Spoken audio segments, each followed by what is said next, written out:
This is still hands down the best budget drone currently out right now, and Potensic keeps updating it, making it better and better. So today, let's check out Potensic's new product for the Atom 2.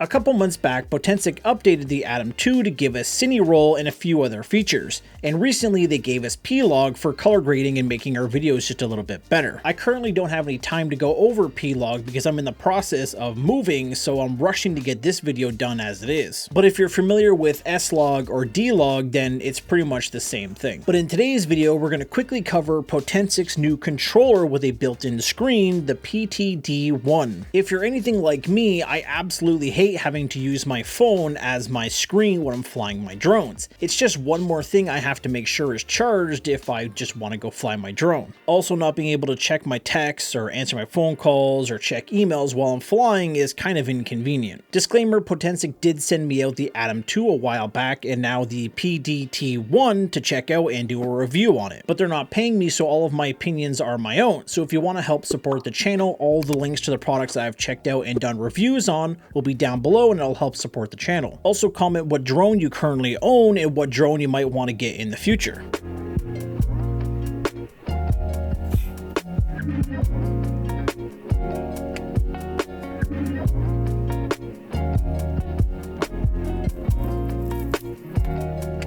Pretty much inside the box is just the controller itself and a charging cable. The size of the PTD1 to the controller that comes with the Atom 2 is about 3/4 of an inch wider and just a little bit taller. With the larger size, it barely fits in the travel case that comes with the Atom 2. The screen is a 5.5-inch 1080p display with a brightness of 700 nits. The built-in 320 mAh battery should get you about 3 hours of use, which is plenty. Also has 32 gigs of built-in storage, but after the operating system, I think it comes to 22 or 24 gigs of usable storage. If you need any more, you have an SD card slot on the bottom. The feel of the PTD1 in the hands and the button layout is the exact same as the original, so you shouldn't have any issues switching over.